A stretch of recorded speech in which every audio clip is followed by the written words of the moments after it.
నమస్తే. వీటీవీ ప్రైమ్కి స్వాగతం. రాజకీయ విశ్లేషణలకు, సామాజిక అంశాలకు వీటీవీని వీక్షిస్తూ ఉండండి. ఇంకా మరిన్ని కథనాల కోసం లైక్ చేయండి, షేర్ చేయండి, సబ్స్క్రైబ్ చేయండి. ఈ ఆంధ్రప్రదేశ్లో ప్రస్తుతం నడుస్తున్నటువంటి చర్చ రాజ్యసభ సీట్ల కేటాయింపు. రాజ్యసభ సీట్ల కేటాయింపులో మనం కొన్ని అభిప్రాయాలు ఒకటి రెండు వీడియోలు ఇప్పుడు మాట్లాడాము. అయితే ఇప్పుడు ఇక్కడ టీడీపీలో ఒక సీనియర్ మోస్ట్ నాయకుడు చేసినటువంటి వ్యాఖ్యానం మనకి ఇప్పుడే తెలిసింది. ఇదేంటంటే చాలా ఆసక్తికరమైనటువంటిది. ఒకవైపు ఏమో జనసేనకి సంబంధించి ఆ జన సైనికుల్లో ఒక రకమైనటువంటి అభిప్రాయాలు వ్యక్తం అవుతున్నాయి. టీడీపీలోనేమో సీనియర్లందరినీ కూడా విస్మరించి రెడీమేడ్ గా ఎవరినో తీసుకొచ్చేస్తున్నారు అనేటువంటి చర్చలేమో అక్కడ వినిపిస్తున్నాయి.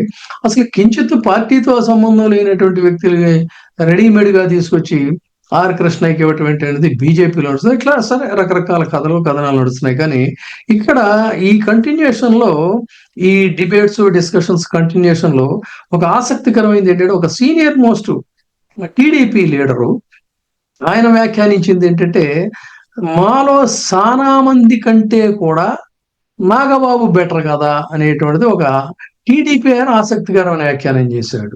ఏంటి, చాలా మంది కన్నా నాగబాబు ఎందుకు బెటర్ అని అంటే, సరే అసలు నాగబాబుకి ఎందుకు ఇస్తారు?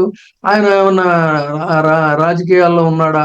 కేవలం బికాస్ ఆఫ్ పవన్ కళ్యాణ్ సోదరుడు కదా అని అంటున్నారు. కానీ వాస్తవానికి ఏంటంటే, పవన్ కళ్యాణ్ పార్టీ పెట్టిన దగ్గర నుంచి అందులో వెంట నడిచాడు, తిరిగాడు, ప్రత్యక్ష రాజకీయాల్లో ఉన్నాడు. ఇంకా చెప్పాలంటే ప్రజారాజ్యంలో కూడా ఉన్నాడు. కాబట్టి జనసేన తరఫున వారసత్వం అనేటువంటి అంశాన్ని పక్కన పెట్టినట్టయితే అన్ని రకాలుగా కూడా ఆ పార్టీలో నంబర్ 2 ఏదో ఉన్నాడు. కాబట్టి గతంలో టీటీడీ చైర్మన్ అని చెప్పి అన్నారు, అక్కడ నిరాశ ఎదురైంది. ఇప్పుడు రాజ్యసభ వస్తుందని చెప్పి అనుకుంటే ఆ రాజ్యసభ సీటు కాస్త తీసుకెళ్లి సానా సతీష్ కి అప్పచెప్పిన పరిస్థితుల్లో టీడీపీలో మేము ఇంతమంది సీనియర్లు ఉండగా మాకెందుకు ఇవ్వలేదు, కనీసం మాకు ఇవ్వకపోయారు. ఫ్రెండ్లీ పార్టీగా మన పార్టీకి ఒక అలయన్స్ లో అన్ని రకాలుగా కూటమికి అండదండలుగా ఉంటున్నటువంటి జనసేనకి సంబంధించి అయినా సరే నాగబాబుకి ఇచ్చినా కూడా సరిపోయేది తప్ప మమ్మల్ని విస్మరించారు.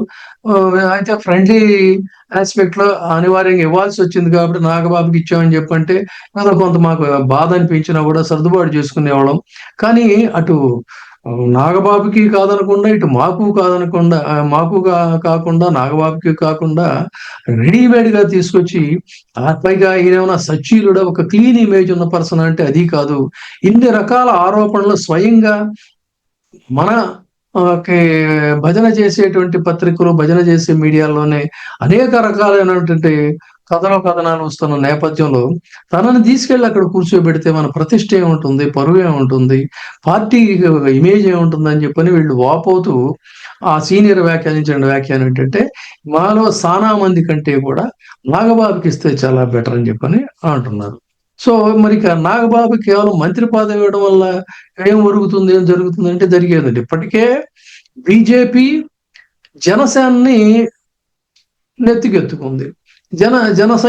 జనసేన అధినాయకుడిని చాలా ప్రత్యేకమైనటువంటి ఇంపార్టెన్స్ ఇస్తున్న నేపథ్యంలో ఆయన సోదరుడు స్వయాన ఢిల్లీలో కనుక లాబింగ్ చేస్తున్నట్లయితే ఇది టీడీపీకి కొరకరాని కొయ్యగా భవిష్యత్తులో తయారయ్యే పరిస్థితి ఉంటుంది. కాబట్టి ఎట్టి పరిస్థితుల్లో కూడా ఆంధ్రప్రదేశ్ నుంచి వీళ్ళని పైకి ఎగబాకనేయడం అనేటువంటిది చాలా ప్రమాదం అనేటువంటి ధోరణిలోనే ఈ కట్టడి చేసి అదేదో మంత్రి పదవి అనేటువంటి ఒక తాయిలాన్ని మాత్రం చూపించడం జరిగింది అనేది టీడీపీలో ఉన్నటువంటి సీనియర్ నాయకులు ప్రో జనసేన.